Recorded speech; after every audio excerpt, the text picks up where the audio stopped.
There aren't many games which completely eradicate colour to focus on another aspect of design. Not many would be bold enough to take on such a risky art style in an industry so rich in design and reliant on visually interesting content. You don't even necessarily have to remove all colour. You can subdue and desaturate to give a subtler look to your colours and focus more on tones. Indie game studio Playdead released Limbo in 2010 and Inside in 2016. Both games focus heavily on tones instead of focusing on colour, with Limbo being completely monochromatic, akin to classic film noir. Inside uses colour throughout, but it's fairly subtle, with many sections practically appearing monochromatic anyway. So, what does this mean? For a start, while you can create a visually interesting and deep environment with clever use of colour, particularly in 3D games, you can always rely on lighting and shadows to create that much needed sense of depth. But how do you create that sense of depth with no 3D environments and no colour? Well, Limbo uses the full range of tones between black and white to create an incredibly deep and rich looking environment, aided by the use of parallax layers. While that sounds simple, you'll notice that the boy is the same tone as the stage that he can stand on, meaning the front of the game is the darkest, and everything going backwards into the background can only get lighter. With one layer locked to the darkest tone, everything else can be built around it.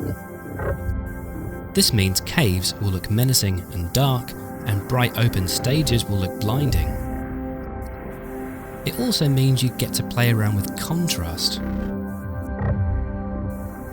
You'll notice things like the boy's eyes are brilliant white against his entirely black silhouette, and that when approaching the menacing spider that there's a faint light mist on the ground which just helps lift the spider's black legs off from the background a little more, and this contrast is played around with throughout the game.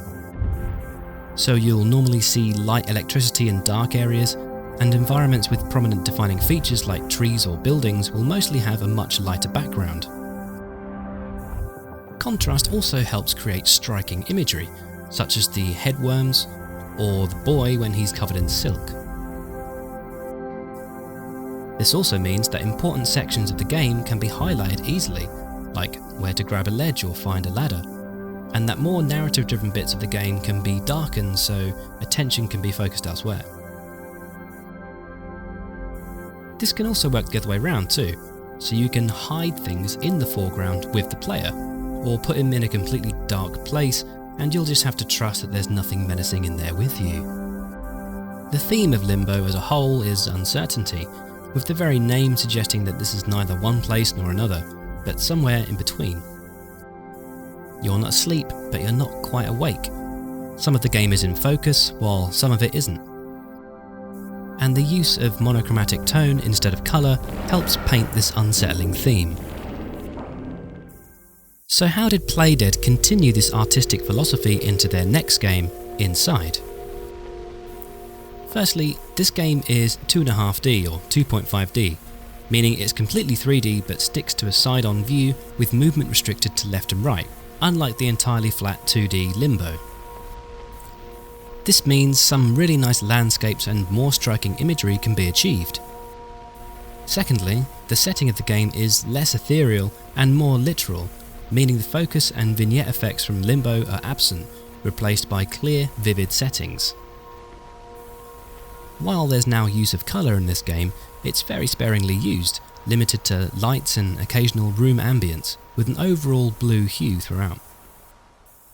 However, Inside still uses similar techniques seen in Limbo, where particular parts of the environment can be highlighted through contrast to show significance or importance, but now with a greater sense of depth thanks to the 3D environment, such as a spotlight shining in the background. In a reverse style to Limbo, the boy doesn't need to be the same tone as the stage platforms he traverses, meaning that distance can be made darker the further back into the background it goes, leaving the front of the game to be lighter if it needs to be. The overall theme of Inside appears to be mystery and menace on the surface, though a deep dive into the narrative might pull up some further notions.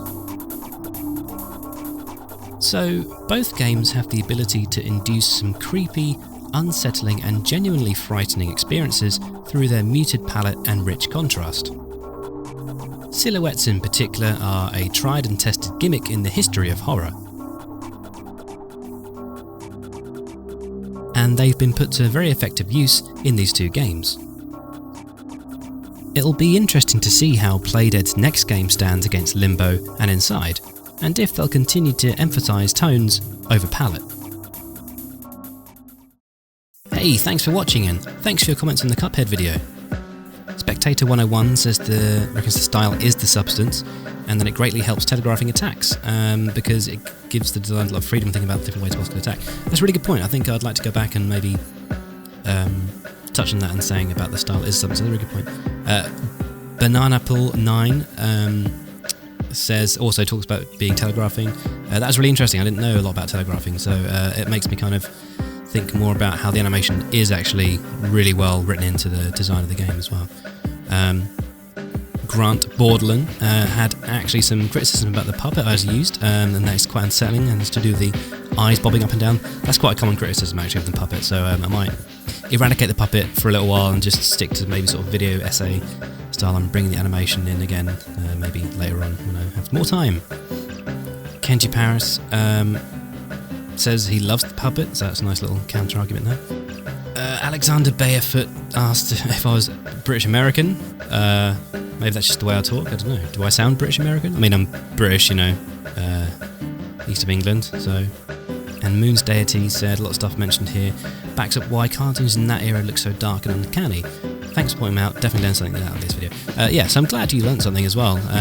It's always good to learn something and be entertained. Edutainment, it's always a winner. You can support the channel by commenting, sharing, liking, belling, donating $1 or $3 per video on Patreon, where you'll be in the credits and have access to exclusive features. I make these videos in my spare time around my family and career, which is why there's only one video every 2 months, and I make them because I genuinely enjoy making videos on the subject matter, and I enjoy interacting with the YouTube community and want to contribute something worthwhile to the internet for everyone to enjoy. Whew. Okay, love you, bye.